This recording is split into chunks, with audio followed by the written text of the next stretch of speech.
Because Vergil loves fighting tough guys. He doesn't run from anybody. He doesn't shy away from the tough matches. So that's like, hey, Dirk probably gonna announce it. And like within the next few days, I'm like, oh fuck, and then it didn't happen.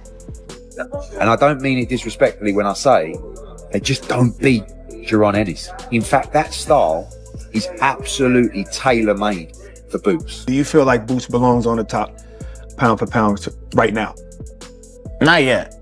I don't think so. Not right now. I just, like you said, we have so many people right now, and it's the fight every boxing fan has been waiting for. Vergil Ortiz Jr. versus Jaron Boots Ennis, two undefeated knockout machines, both in their prime, seemingly destined to meet in the ring. But instead of a try and downplay it, but I don't give a fuck. Jaron Boots Ennis is the best fighter in boxing today. I keep saying about Vergil, I respect those guys. I love Robert Garcia. The same thing will happen to Vergil Ortiz. It might take a few rounds longer, but he will absolutely slice him up. This fight has spiraled into a storm of accusations, denials, and conflicting claims. Each side insists the other is running scared, and the truth about who's really avoiding the fight is finally starting to surface. The latest twist came courtesy of Oscar De La Hoya during the final press conference ahead of Vergil Ortiz's showdown with Erickson Lubin. The Golden Boy promoter wasn't just selling the event. Who's your dream fight? Who do you see yourself having a mega fight with in your career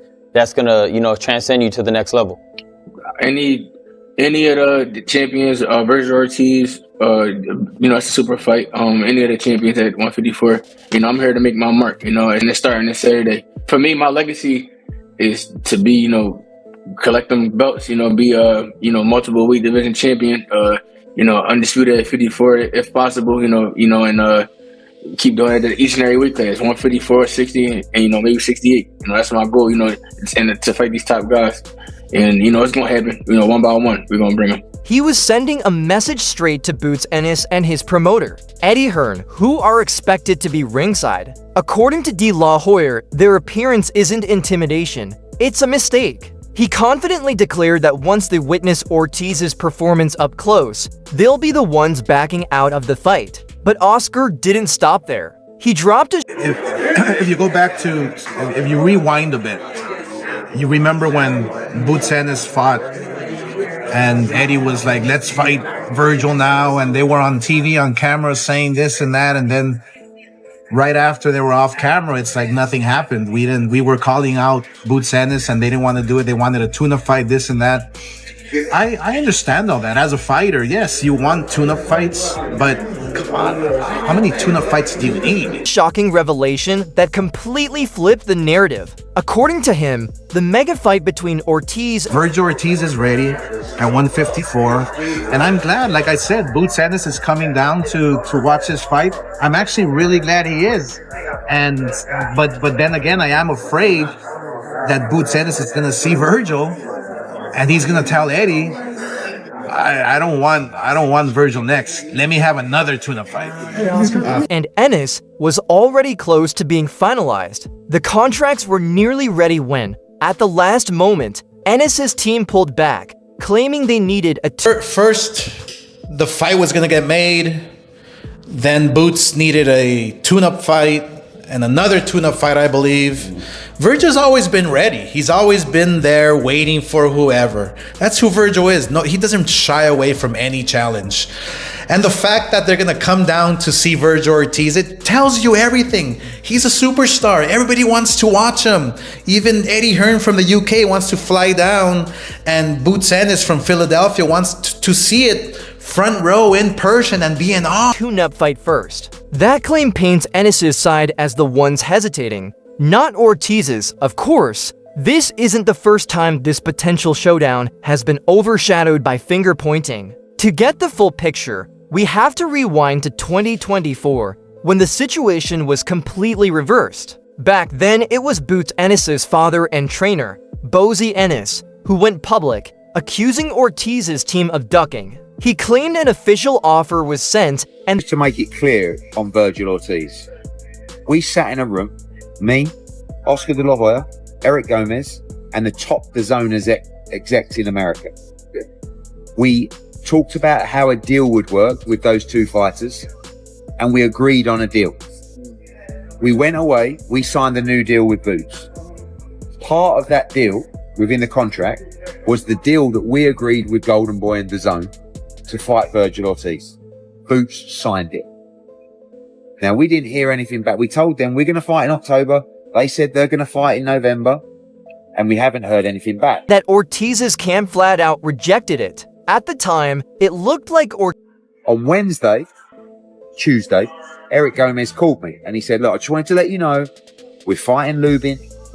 After that, we want to get the Boots fight made. I said, well, we're in.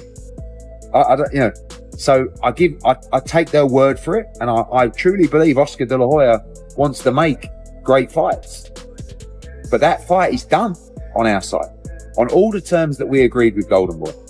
That fight for me, although it doesn't carry an official world championship, which is what we want at 54, is one of the best fights in boxing. Ortiz was the one avoiding the fight. De La Hoya quickly shut that down, responding online with a single word: false. He promised fans that the But genuinely, you do feel he's a very skilled fighter. Oh, yes. Yeah, maybe top 15 for sure. Right. Maybe not top 10. That's what I said. Yeah. So let's get into that then.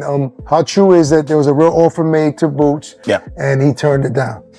And could you talk about like what was offered to him? When I went to Riyadh the first time in November, and I met up with Turkey, I went to his his compound, his farm or whatever it was, and they said that more than likely I was going to fight Boots soon. I was like, oh shit, okay, we're finally doing this. You know, Oscar was there and everyone was there, and I was just like, okay, cool. At 154, obviously. Yeah, because I can't move down. truth would soon be revealed. Even Ortiz himself jumped in, saying, "That's the first I've heard of it. I didn't turn anything down." It was a classic case of he said, leaving fans divided and unsure. So when Turkey and those guys said that you were going to fight Boots, was there a number thrown out? There was no number. number. There was no number at all. The only thing that I knew was that, okay, this is a real possibility now. Like, Then I think the next week, I was at home and my dad's like, hey, Dirk probably gonna announce it. And like, within the next few days, I'm like, oh fuck, we're fighting. All right, so I'm like getting mentally prepared and all this shit. And then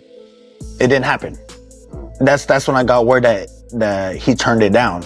But no, I'm not gonna say he turned it down. That's just what I heard, you know, because I don't like being on the other of who was telling the truth. Then came the twist that changed everything. Ortiz revealed that his absence from the ring wasn't about avoiding tough opponents, it was about surviving a serious health battle. The Texas native disclosed that he had been fighting rhabdomyolysis, a dangerous muscle condition that threatened not just his boxing career, but his life. For months, Ortiz wasn't ducking anyone, he was simply trying to recover. Once he got healthy, Ortiz set the record straight. He explained that when the time finally came to make the Ennis fight happen, he was the one who said yes. As far as the negotiation, I'm not a manager, right? So I don't take part of any of that. All I know is that we can start from the beginning. 147, you know, we're both upcoming prospects or whatever. Fight doesn't happen. I always felt like it was gonna happen at 154 anyways. All right, I move up to 154, past rhabdomyolysis. I had to get in a couple of tune-up fights because I just came back from a life-threatening illness, and we really wanted to make sure that I was even still okay to fight because that's how bad it was. So I got those fights out of the way. Then we fight Bohachuk, then we fight Majimov. John Ennis got a world title at 147, or a couple of them, I think. Good for him. He has a lot of momentum going his way. You know, if I had that much momentum, I would have went straight to the big fight at 154. If I'm being honest, I'm just that kind of guy, I guess. But when it was time to say yes to fight, I was the only one that said yes. So now you have a lot of people that were saying that I was ducking at 147 when there was no fight to be offered or anything like that. The only times that the fight has ever been offered to either of us, I have said yes.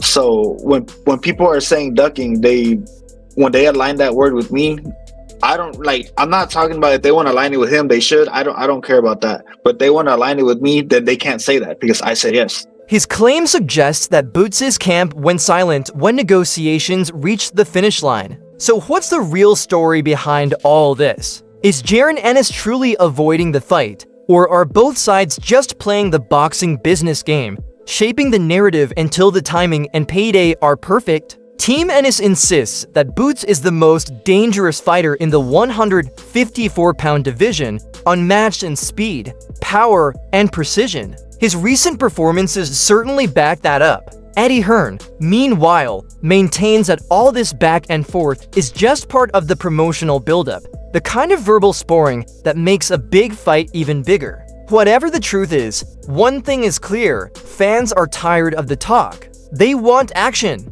Ortiz versus Ennis isn't just another fight. It's a potential generational clash between two rising superstars who have everything to prove. That's all for today's update. If you enjoyed this breakdown, make sure to like, subscribe, and ring the bell so you don't miss future updates. And let us know in the comments, who do you think is really ducking who? Stay tuned and we'll catch you in the next video.